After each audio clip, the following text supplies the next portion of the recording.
black-yellow millipede is a fascinating, less common variety of millipede that often appears pale or creamy in color, sometimes looking almost translucent.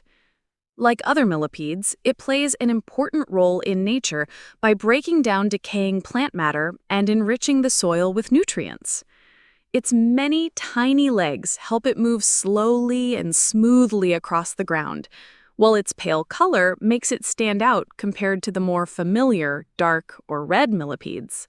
Though their unusual appearance may seem strange, white millipedes are harmless to humans and beneficial to the environment.